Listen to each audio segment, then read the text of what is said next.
Oh,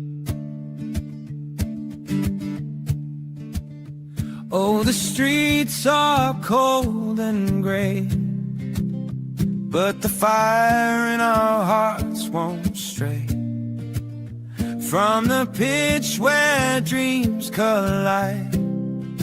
We'll stand together side by side. Oh, when the Spurs go marching in, when the Spurs go marching in, I wanna be there in that number.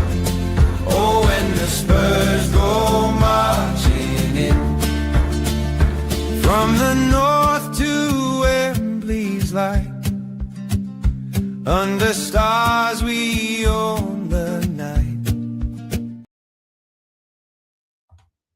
Hello, welcome back to Project Spurs, an unusual lunchtime edition. I don't think we've ever done one of these, Joseph, in the time we've been doing this. But anyway, welcome to Project Spurs. Slight lag on my camera for some unknown reason, so apologies on that, but I hope you can hear me okay. We are going to preview this Monday night's game against Leeds United.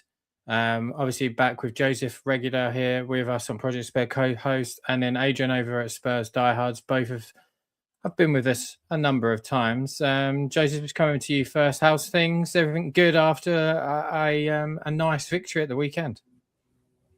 Yeah, very feeling good, feeling positive about Spurs for once, for first time in quite a long time, I feel. I think that game really gave us a lot of hope, where before it, I think we were all kind of feeling a bit worried, a bit negative about the possibility of getting relegated, and that game really was unexpected and gave us a lot of hope going into this final couple of games of the season. So yeah, I mean, Monday can't come soon enough. Obviously, we're hoping for for once, we're kind of hoping for an Arsenal win on the weekend. If they can beat West Ham, that would be perfect for us. Obviously, I guess there's the caveat of maybe they win the league, maybe they win the Champions League, and that maybe won't make us feel as good as Spurs fans. But if we stay up, that's the main thing. That's our main priority. So, yeah, looking forward to the game on Monday, and I'm excited to preview it with you and Adrian. Yeah, Adrian, I'm sure you echo the same thoughts. So I don't think we're going to think about Arsenal in the back of our minds a little bit, I guess. But the main priority right now is Tottenham, right? No, I'm De Zerbi's in my head now. I mean, we had all these rumours, didn't we, prior to him coming here? Although he did spend 3 years with Sassuolo, didn't he? And that all the rumours about he's got no stickability, he won't hang around and all that. But we really see something in this game, which I'm sure you'll get into, the Villa game, that shows that his ideas are getting across. I'm sure we'll get into it, so I don't want to go on too much. So back to you. Sure. So just looking at the way the lands, everything lies currently, it's actually been 12 weeks now since Thomas Frank left, Football Co. left exactly 12 weeks. And most people are obviously very, very happy about that. There's a big difference in those 12 weeks between obviously him leaving and obviously having Igor Tudor to the 4 weeks we've had with De Zerbi, Joseph. It feels like not only is it in a way a different team, but there's a renewed optimism around things, right? Yeah, definitely. I mean, I think a lot of it is just attitude and confidence. Like De Zerbi said multiple times throughout his kind of press conferences, even his first, interview when he came into the club, it was a lot about the mental side of things, not about actual ability, because he believes, and I think a lot of us believe in the ability of a lot of these players. It's just getting that mental fortification, allowing those players to feel positive about themselves and feel like they can do it. And, after that Wolves win, I mean, I think a lot of us were thinking that this Villa game was going to be a really tough one. Maybe we were helped with the rotations that they made, but we went there and we absolutely dominated the game. We fully deserved the win. And that's the performance. And that, I said it on the post-game kind of reflection of it. I was saying, like, that was the first game in such a long time where I felt like we were fighting for every second ball. We were winning every second ball. We wanted it more than our opponents. And that's just something that we need for the rest of this season. So, yeah, I mean, you know my thoughts on Igor Tudor. I was kind of against the appointment of him to begin with. And I understand people wanted that optimism, but it just straight away, I knew that it was never going to work.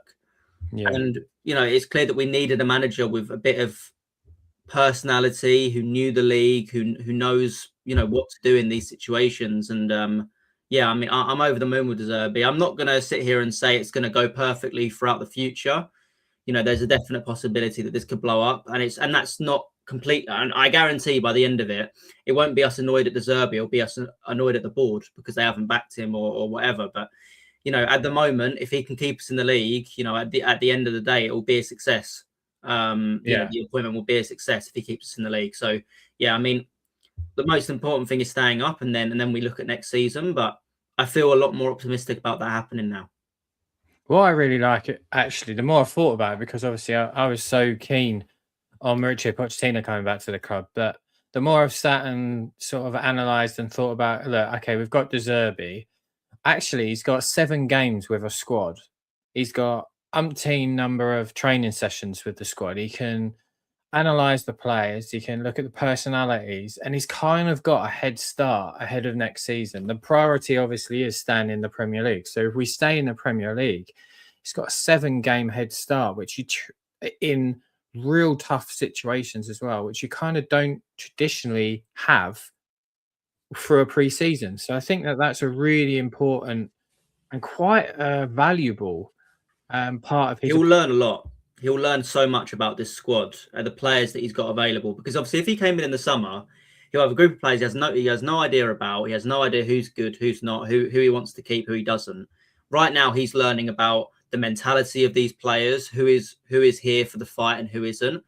And he can get a head start on, okay, well, this player wasn't good in those last 7 games. I'm willing for him to go in the summer, and I'll go bring in a player that I know is going to, you know, kind of get involved into my philosophy and what I want to play, what I want to do going forward with Spurs. So, no, you're completely right. I mean, I was the same as you. You know, I think I wanted Pochettino for a while because of maybe the nostalgia and that feeling of it again. But, you know, maybe it was, I'm not going to say that can't happen in the future, because I've got a feeling Poch will. There's some unfinished business here. I think there will be some time he comes back to the club eventually. Mm-hmm. But no, I think I'm with Adrian. I'm all aboard on the De Zerbi train with Sai as well. And we just got to hope he can. We just got to hope he can just get a result in these next few games. I mean, this Leeds game is absolutely massive. Adrian, how important do you think having that 7 games with the players, understanding the way they are mentally, personality, and obviously how they play, how important do you think that is leading into potentially quite a critical summer? It's massive. And then you go into a pre-season, and then we see which academy players he takes, and then we see who shines during the tour. And I mean, he's praised every player up, hasn't he? Which is what you do. So he's got the right psychology. Obviously, we're not going to keep every player. If we're going to bring players in, some are going to have to go. But we've seen players that we thought we'd want to get rid of in a fresh light. So we're all confused now. We're not going to know. We're actually we're not going to know who's going to be kept and who's going to go. I mean, I'm a big fan of Gray. I'm a massive fan of Gray and your doggy. You know, and Gray hasn't been getting time recently, and I don't know if it's rest. I like to think it's because he's gone for experienced players to get us out of a hole, right? That's what I like to think, because I think Gray's absolutely fantastic. And I liked what Gallagher was saying about De Zerbi after the game and all that, when he was talking about, in one of the posts I read, I don't know if you see it, he was talking about it's been like a breath of fresh air on the training ground. He's pulled players aside individually. He's had chats with them individually and all that. Like, he's given us all a boost. And when the last time we had a manager that did that was Poch, right? It was the last one. I mean, Conte and Mourinho were world class and all right with what they won, but they were never the right fit for Spurs. They're not Spurs DNA. But De Zerbi, you look at De Zerbi, if you put Poch's face on the front of him, you'd think like you've got someone similar here. You know, so I just think after, and I know we were all impressed with the Villa win, but there was so much in there that you could see that De Zerbi had instilled in the players. That's what you see, and you think, hang about, he's got 7 points out of the last 3 games. This isn't a fluke, right? he's getting it across, Gary. Anyway, before I get too excited, back to you. No, he is. He certainly is. And what I like about the Conor Gallagher situation that he said he revealed how brilliant Roberto De Zerbi has lifted the Tottenham squad. He said the gaffer has been brilliant with us. He's brought in the team together, which, I mean, we desperately needed. We needed the team brought together, and clearly he's doing that. So it's impressive so far. 3 games, 7 points, as you said, Adrian, which is fantastic. It isn't over, obviously, yet, and situations and circumstances are definitely worrying still. We need a win, and we need to beat Leeds on Monday night. And as we are previewing that, let's have a little look at Leeds' last 5 fixtures. And they're 3 wins, 1 draw and 1 loss. Now, 2 of the wins coming at home were against Wolves and Burnley. And the 3rd win was away at Manchester United. I can remember us all being quite disheartened by that win, actually. I can remember watching it in the gym and thinking, oh my God, we are doomed. Well, we're actually nearly not doomed now. But the 1 draw came away at Bournemouth, and the away loss came away at Chelsea. So in terms of the away form, 1 win, 1 draw, 1 loss in the last 5, it's not been great. So we then look at our home record, however, which, as we all know, is pretty awful. Our last home victory, I've got it right down here, Brentford, and the 6th of December. So we are nearly 6 months without a Premier League home win.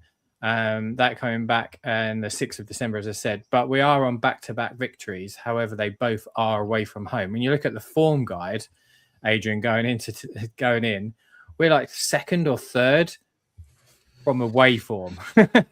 Home form is a different matter. Where do you think that this game could be won and lost on Monday? I think it'll be won with the press again. I think the press will do the business for us. I actually think that we may see Maddison for 15 or 20 minutes, especially when we need a goal and we've got a free kick. Yeah. but I think it'll be more of the same. And the crowd, you know what the crowd's going to be like. We're going to be there. I mean, like, it's going to be mental. I mean, it'd be like that if we were in the Championship. You know what I mean? It'd still be the same. They're still going to turn up. You know what Spurs fans are like? Moan like F, but always turn up, right? So, yeah.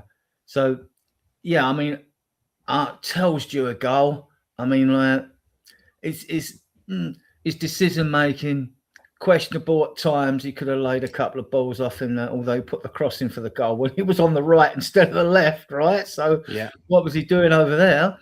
And then, but then he comes in and blasts one over the bar when he could have a simple pass right across. I don't know if he was in the box. Maybe it was Gallagher. I'm not sure. You know, he could have done that. You know, but yeah. That decision making reminded of what Bill Nicholson said to Glenn Hoddle in the car park when Hoddle scored a hat-trick for the reserves, and he walked up to him and he said to him, Glenn, he went, Hoddle, what? Glenn Hoddle went, yeah, good. He said, like, that 3rd goal, he said, you should have squared it.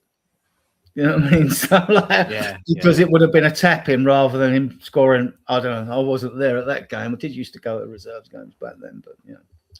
Yeah, so I think the press. You think the press is where it's going to be won. We saw really good press against Villa, Joseph. I tweeted out. I thought the press was outstanding, and that was really coming from Conor Gallagher. Where is your head at in terms of Monday night against Leeds? Where do you see sort of the victory coming? Because when we look at the head-to-head or previous, Tottenham haven't lost to Leeds since May of 2021. That was a 3-1 away defeat. But we could complete the domestic double over them this season. Where do you think that win can come from? Are you in the same boat as Adrian and myself as that press again?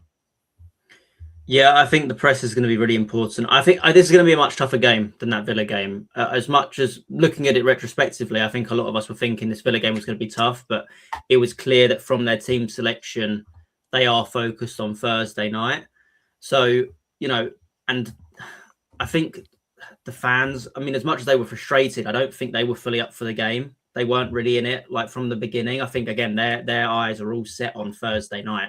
So And I think the thing is as well, one thing with Villa is they do allow you to have, they do try and go at you. They do allow some gaps at the back. I don't think Leeds are going to be as easy to break down.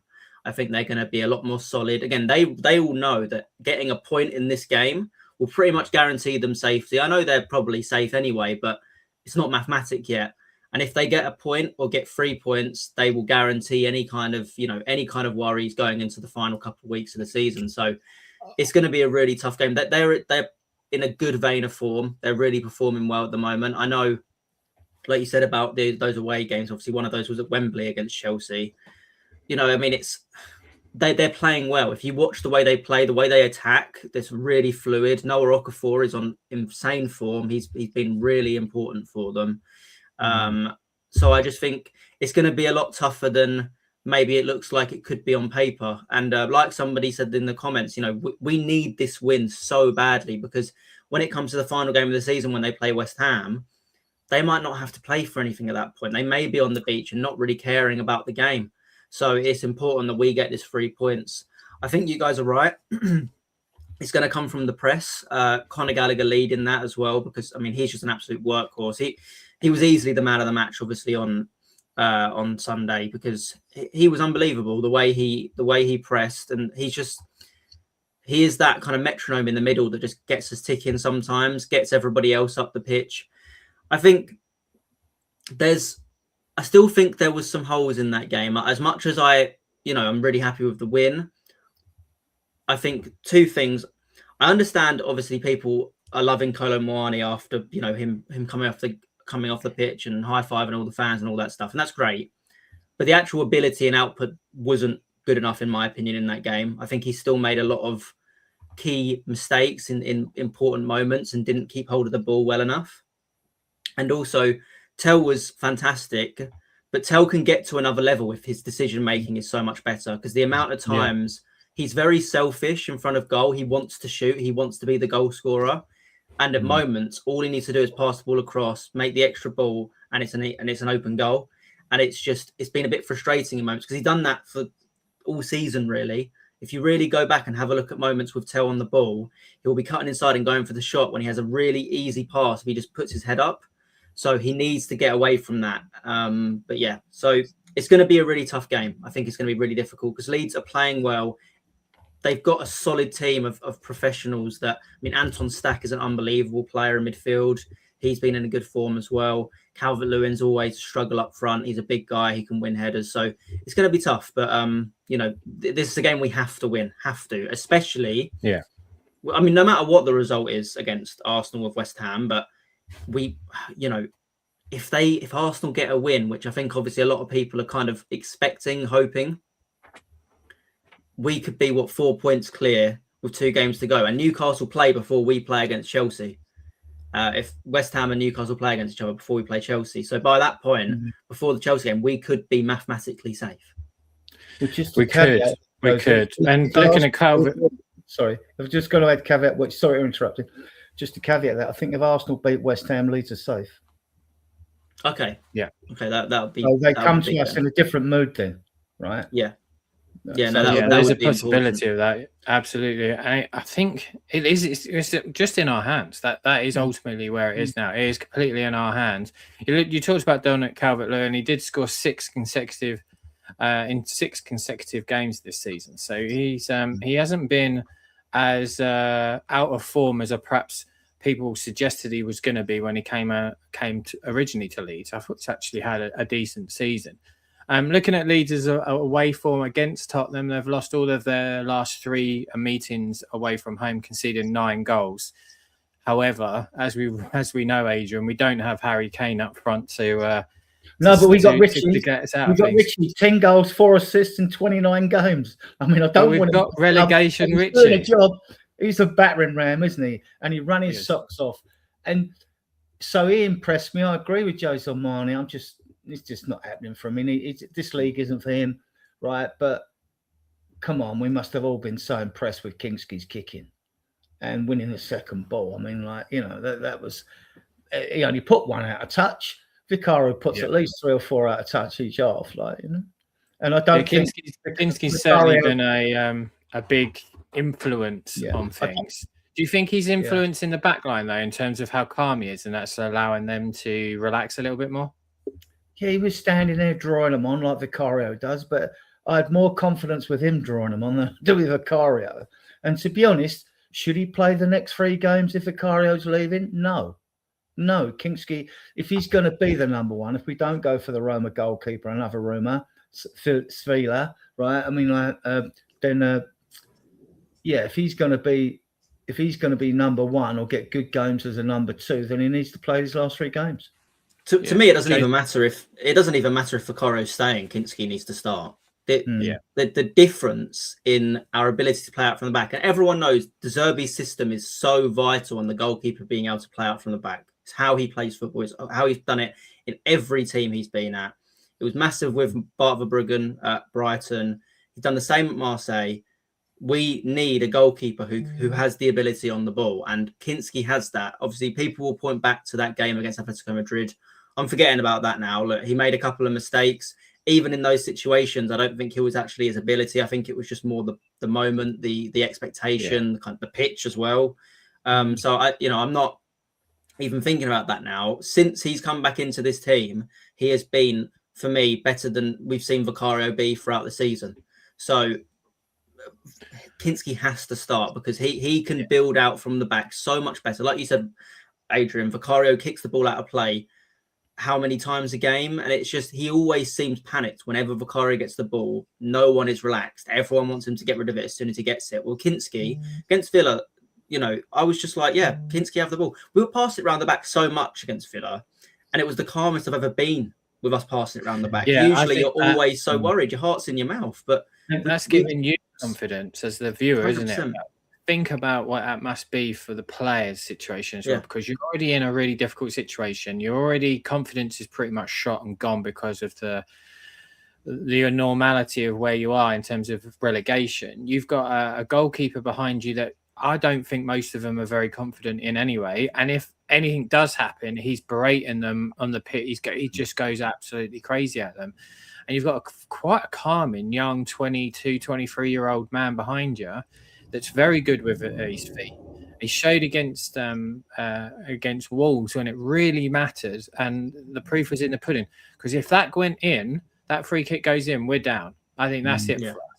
He saved that, and rather than celebrating, he's telling everybody to get focused on the corner, and then we see it through. I don't think it's any. I don't think it's surprising that since he's come in, we've got 7 points on the board. And we only had 5 in the 3 months prior to that. So those are crazy, isn't it? It's a huge 5 points in 3 months. Yeah, it's a huge. Just have a dig at the pundits who said, "Oh, Villa had 7 changes." Hang about. If that was a strong team they put out anyway, right? Because they've got a good squad. But if they'd have put in, if they said they had 7 players to brought in that were stronger, we might have beaten them by even more because they would have had their eye on the semi-final. So I'm not having that, is that you can. I mean, they make the 7 changes, but when you look at it deeper, and I did a deep dive on it, there's 143 Premier League appearances this season out of those 7 players. So I dispute that. And then there's World Cup winners in there. There's Champions League winners. There's winners of pretty much everything you can think of within that 7 players too. And ultimately, the way I see it, we've been playing with that all season anyway. Yeah. No, I understand, because I've seen it. You see a lot on social media. Obviously, people going, "Oh, Villa just handed the win to Tottenham." I don't think that's how it works. I think they did rotate their team, and they rotated their team because of Thursday. That's what happened, and you understand it. And I'm happy that happened. I don't care if it helped us out. It did help us out slightly because it wasn't Ollie Watkins from the start. It wasn't Emi Buendia, who's been in good form. It wasn't, key players, Amadou Onana and John McGinn. Those are 2 massive players, really key players to them midfield. They didn't start. So that was really helpful for us. But like we've all said, we've been playing with our second, third string team all season long, And what's it? Unai Emery said it after the game. He said, "Well, we just lost the last 2 games with our starting 11. We made changes and we lost this game." So, he always said it himself. It was not like he was rotating just because they've got a massive game coming up. It's also because their team isn't performing. They lost to Fulham and Nottingham Forest. That's not what that Villa should be doing. So, you know, at the end of the day, I don't care. We got 3 points. That's all that matters. And we deserve those 3 points. And maybe if they had their starting 11, we still would have deserved those 3 points. It might have been more difficult. It might have been a different game, but it doesn't matter to us now. We got the 3 points. We move on to the next game. We should have been 4-0 up at half time. The only glove they laid on us was when Van der Ven had to come across and win that ball. And that was about it. And he put that tackle in. And that was about Kingsley didn't have a save to make. And that, to go away to Villa and do that, I know we've got a very good record there, but to go away and do that to a good team like that, you know, playing off the park, that was similar to Man United and Man City away early in the season, if we can remember that far back. You know? Yeah, but it's not only that they're a good team; it's the situation that we're in.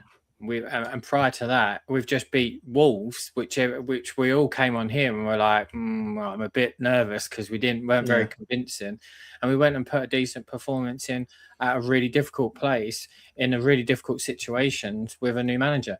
Ultimately, we all wish now we'd have got him instead of Igor Tudor, and that's not the reality. We probably wouldn't be where we are. But looking at the league, Adrian, Leeds are currently 14th with 43 points. We are obviously 17th with 37. Do you think 40 is the magic number, or are we going to need to get more than that? Well, if you look at what West Ham have got to do, they've got to try and get something at home to Arsenal. We'll absolutely batter them at their ground the last few seasons. And then they go away to Newcastle, who are crap on their travels, but are strong at home. I mean, then you've got the Leeds game, which might be too late to save them. I mean, I can see West Ham not getting a point from those 2 games. Yeah. So 3 points for us, I think, is enough. I think it's enough. And I'm on the Serbi train now. I think we can win all 3 games, personally. Which would give us the 4 points and the additional goal difference. You think that 4 points is enough? Yeah. I don't see West Ham. I mean, Arsenal can relax now. They're in the final, and I hate to say it, and they can just go out. I mean, they've got be a bit more relaxed now, and they've got the points lead. Even if City win the game in hand, they're still a point behind, aren't they? So, or whatever. So, I just think Arsenal will spank West Ham at West Ham. I do. You know. And I certainly hope so. There is a dog snoring in the background. For that's okay. Is it my dog? That is your dog snoring. Yeah, he's falling asleep. Sorry. He's dreaming about 3 points on Monday night. That is definitely. It's in our hands because obviously Arsenal and West Ham played before us. So again, that's quite an advantage, I think. This is, though, as we said, Joseph, on Sunday's show, this is our first back-to-back Premier League victories since August, which is absolutely insane. Adrian did allude to Richarlison. He scored 25 of 30 against 25 of 31 Premier League opponents, but has never scored a goal against Leeds. We need him to score on Monday night. He's got double figures in the last 5 seasons, but I still don't rate him. Technically, he's poor, right? A good in the air, isn't he? And if you lay one on the plate in the box, he might get the worldie scissor kick or whatever it is, but it has to be laid on from him. He's not a striker like Son or Kane who can make things happen. He can't make things happen. I mean, Solanke can make things happen. He scored a Kane goal against one team. So I hope we keep him, but the others can go. But Richie and Moani can go, But we've got to keep a striker, haven't we? Let's be fair. We need a striker, and I think we bring Lancashire in, hopefully, to make up the third. Hopefully, we can bring Lancashire in the summer, but we still probably need another one. Joseph, there is a good question actually on here. Has it been a blessing that Vicario, Romero, and Solanke have been out? I'm going to let you take that because I've got an opinion on it as well. Yeah, I mean, Vicario 100%. I think that really has kind of opened our eyes up to Kinski and what he can be going forward into next season. Even, obviously, I think we will stay up. I'm hoping we'll stay up now. But if we were to even get relegated, I think Kinski would start for us next season, and he would be, the number one going into next season, and then maybe back into the Premier League if we were to get promoted. So that's definitely a positive. Romero, I think a lot of us are expecting he'll leave the club. And Danzo has been a steady head at the back. And I think one of the things you get with Romero, you just get so much drama with him on the pitch. There's always kind of a questionable tackle. There's always moments where you're kind of thinking, oh, what's he going to do? Is he going to do the right thing? And as much as Romero is a better player on the ball than Danzo's just this no-nonsense defender, which is what you kind of need in this moment. We need a defender who's just going to do the dirty work and get it done and give it to the players who are going to go and create things. And then for me, Solanke, since he's been back, he's been really poor. He hasn't really showed the attitude and the work rate that I wanted to see from him. And I think Richarlison is willing to put in those hard yards to try and, claw Tottenham into some points. And I haven't seen it from Solanke.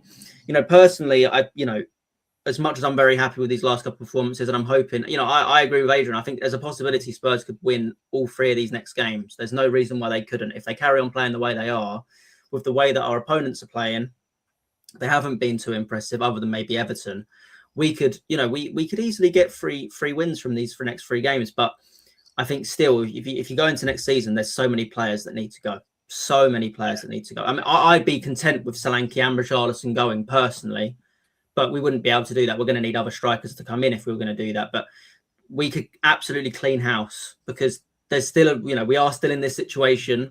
And yes, okay, we can talk about the management, we can talk about the lack of recruitment. But the fact is, on the pitch, these players have not been good enough this season. And I think clearly there is still some kind of mental block with some of these players. And I don't think that's just going to change from one manager coming in.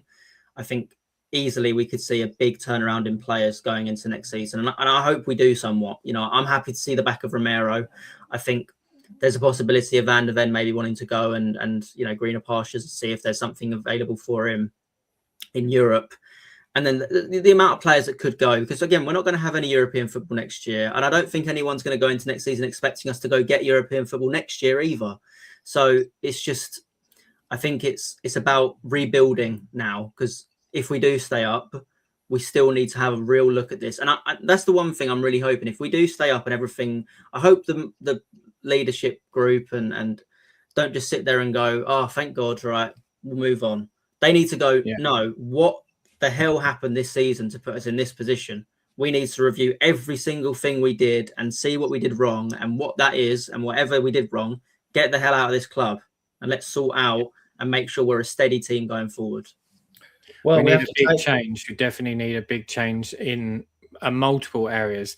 There is more of a links to Christian Romero being the one leaving the club. There was Ben Jacobs told Give Me Sport last night about Mickey Van der Ven. He said, if you have a profile like Mickey Van der Ven, but Spurs really want to keep him if they go down, that's going to be very difficult. But I can tell you something, if Tottenham stay up, my information is that Mickey Van der Ven is extremely open to signing a new deal.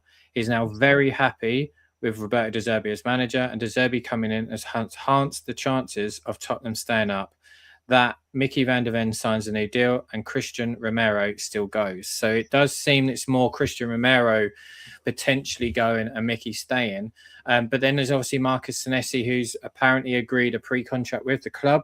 There's talk that he's potentially showing interest Brazilian, as well. So he's a very good left-sided Argentine centre-back from Bournemouth. Brazilian, isn't he? Brazilian? No, he's Argentine. Is it okay? Yeah, he's Argentine. He's very, very good. I like him. But again, I think that'd be a good cover, good squad depth, good someone that can come in and can compete with Mickey Van der Ven. And as Joseph said, you've then got Kevin Danzo at centre-back. And then obviously everybody is excited about Luka Vuskovic, who apparently Tottenham have headed out to speak to Luka Vuskovic's team about a new contract. So that's the player, though, Adrian just mentioned. He said Ashley Phillips. Why have we not seen him get a chance yet? I don't understand. I watched him. I'm sure Gary watched him when he was at Blackburn, right? I mean, he looked good going forward, progressing with the ball. When he was playing with Dorrington, I actually thought Dorrington was better on the ball, but he's dropped off. But he's. I mean, I haven't watched him much at Stoke because I've watched the academy games, but like. He looks a beast. He's been like their best player at Stoke. I think he's voted their player of the year. He pretty much is every single season. Yeah, he is every single season. Young, isn't he? At each club he goes to, he's always voted as one of the best players of their team. He's voted as one of the best centre-backs in the league every year in the Championship. I don't know why he hasn't been given a chance. It's one of those players, I could see it like I absolutely loved Joe Rodon when he was here. I thought he was an unbelievable player. And he was never given the opportunity he deserved. And right now, I mean, throughout this season, he would have been playing for Spurs, I think, personally. With the injuries that we've had and the moments where players have been out, Joe Rodon would have been a really good player to have in this squad because he's someone, he just does the easy things, he does the right things, and he's one of Leeds' key players where he has been throughout the season. You know, So one of the biggest issues, we don't I make think, a mistake. the alignment with management and the upper, you know, because a Jose Mourinho that comes in, or Antonio Conte that comes in and Joe Rodon's there, he's not going to play him. It's just the reality of it. He's just, he wants people that are of higher level. He wants a Bastoni, he wants a Mancini, or I don't know, John Stones, that type of, you know, at the elite of the elite. They're not prepared to give these players the opportunities to play. Ashley Phillips is 20 years old. We've got to remember that we signed him as an 18-year-old. He's not getting the opportunities at Tottenham because I don't think the alignment's ever been there with the management. The problem we've got is the ownership aren't aligned with the management either, because like you said, those managers want the top players. Tottenham go and sign the lower players, and then when they go, I want this player, they're like, well, we're not going to buy this player. Yeah, so we're constantly zigzagging between different philosophies. That's going to have to change, though, because Mikey Moore is absolutely outstanding. He's pulled all the strings for Rangers, got the Scottish Young Player of the Year, and Vaskovic is the best young centre-back I've ever seen since I've been watching football. And bold statement from me, comes in the Spurs side, he's our best centre-back. He's our best centre-back. He's better in every metric than, and I like Danso. He's better than in every metric than Danso. VDV is still questionable as positional play at times. We know he's sexy because of his pace, and a high line that suits him makes him look even sexier when he gets you out of trouble. I took loads of pelters at the last home game because I was giving it large on the Romero defence league, because I am a big fan of Romero. I think he gives us another dimension at the back with his passing. People complain he's slow on the ball. But having said that, I think Vaskovic would be our best centre-back, even if Romero and VDV stay. I think it'd be our best centre-back. The argument initially is Ashley Phillips, and the argument there is we're talking about Vaskovic that is clearly the elite of the elite, whereas Ashley Phillips isn't. So the argument is, why is someone like Ashley Phillips not being given the chance? It's because the alignment isn't there.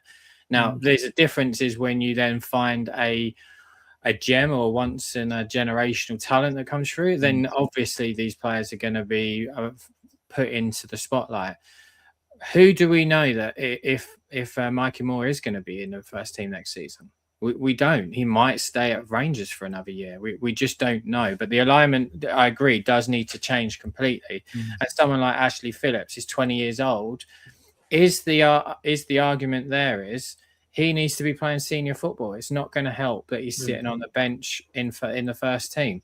It might be that getting out and playing regularly and winning these awards helps him for the long term, which also then helps the club. But the alignment's got to be there from the management to allow us to do that. And we've had 4 managers inside a year. So the big difference there is we're just a bit of a mess as a football club. And I think a lot of these players, even some in the 21s, Teenan Thompson, Luca Williams-Barnett, Callum Olasesi, all these, Reece Russell-Denny, all these people, I don't want them to get lost in the shuffle of us consistently changing managers. And it's arguable that he's better than Danso.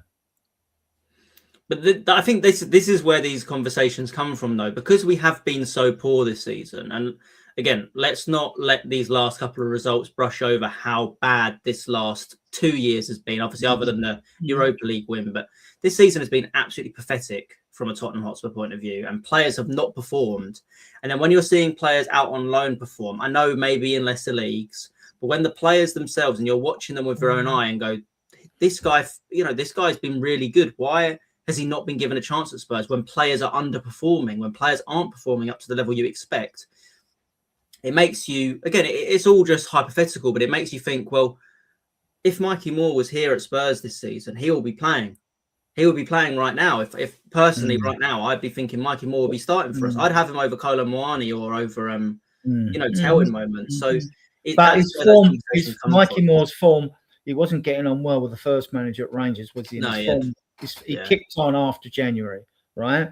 Yeah. But the difference is, I agree with the alignment thing, because at least with Moore and Vaskovic and Phillips, they've shown consistency. So with the other under-21s, and Gary knows more about them than I do, although I watch plenty of games, but he's closer to it. You need the consistency. I've seen Tyrus Hall look an absolute well beater in games, and I've seen him disappear from games. Right?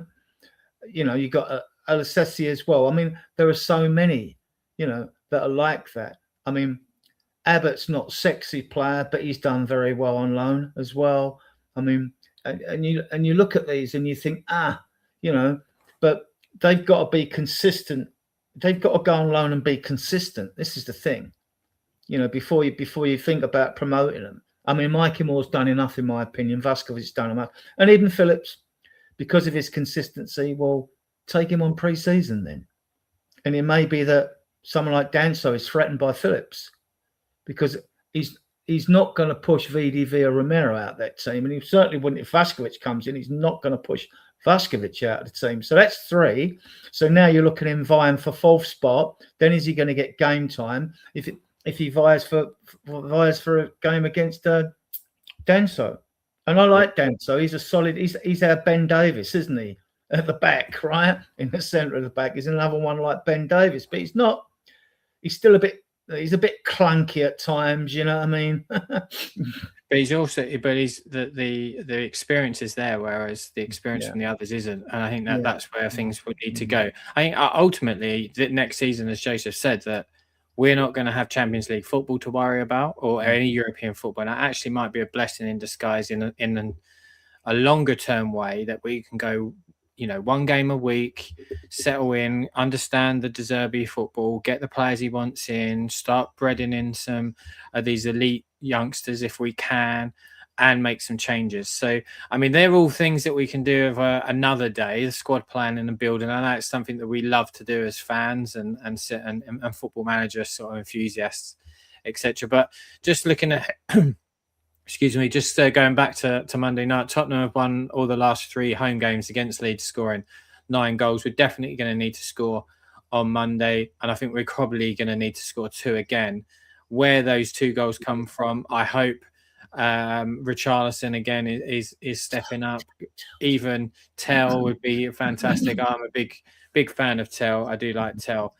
We've got about 300 people watching, which was quite unexpected because we've never done a lunchtime chat. So I do appreciate that immensely. We've obviously got Joseph here, that's a regular and co-host of Project Spurs, and Adrian over at Spurs Die Hard. So please do go and drop him a follow as well. We're going to close up because I appreciate this is lunchtime for everybody. Adrian, score prediction for Monday night. 2-0 Spurs. 2-0 Spurs. Joseph? I'll go 2-1. I think it's going to be a really, really tough game. And I'm just hoping that Tottenham can perform like they did on Sunday and really give us something to shout about, because that was so unexpected, and it was a performance that was really welcomed. Like you said, after that Wolves game, it was really disappointing. I know we got the win, but I thought we performed really poorly. I thought we played to the level of Wolves, and I thought this game last weekend was really impressive against Villa.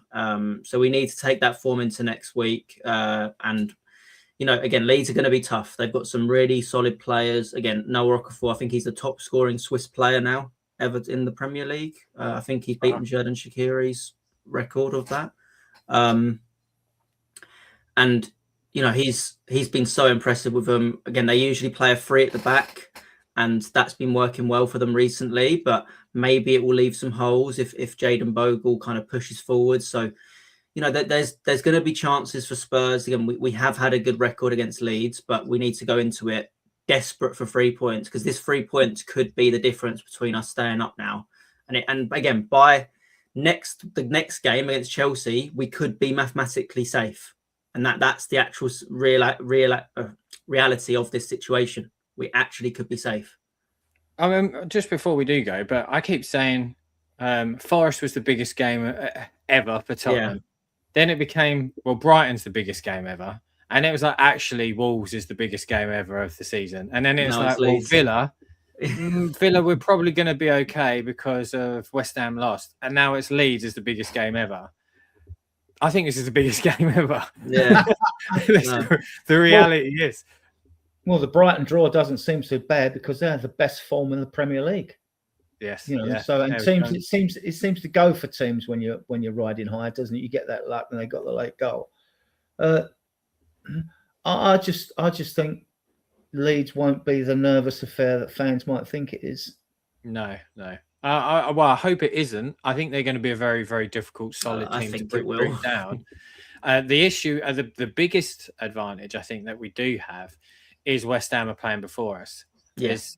As Conor Gallagher said, of course we're watching and we're looking, and I think that just eases a little bit of pressure. And I think that eased a bit of pressure on Sunday night. If we start similar or exactly the same as we did against Aston Villa, I think we'll be very happy by the end of the game. But we just got to keep hold of not conceding, or if we do concede, dealing with the difficulties that comes with that, because at the moment we still struggle slightly with that. Obviously, we let Villa in right at the end as well, which could have been awful if you think about it, but we didn't. We've got 7 points in the last 3 games. Roberto De Zerbi has turned the corner for Tottenham, which is fantastic. 300 of you watching, very much appreciate it. Do give everybody on screen a little follow if you can. If you're not watching on YouTube, please go over and give us a subscribe on YouTube. We're about to hit 300 if we haven't already subscribers, which is great. We've only been doing this like 5 months, so that's fantastic for us, so we really do appreciate. We'll be back on Monday evening after the game. I won't be on because I'll be at the game, but obviously all my other colleagues will. And until then, obviously, come on, you Spurs. Mm-hmm.